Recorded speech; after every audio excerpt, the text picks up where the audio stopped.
taagan tahay ixtiraafkayga iyo goon isku taagayga oo lugtii haysata laba qof oo kasta oo walaala ah oo hal naas wada shaqay si walba isku dagaalaan si walba isu magaan miyay dhamaanaysaa walaalnimadoodii oo ay kala tegayaan may waa sababta aan u diidanahay inaad adiguna aad iga tagto waayo walaalkii baa tahay si walba oo aan isku dagaalno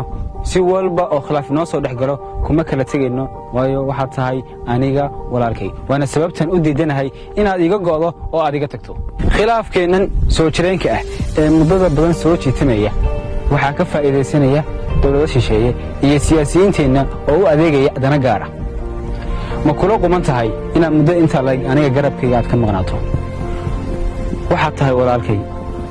waana diidanahay inaad iga tagto oo aad iga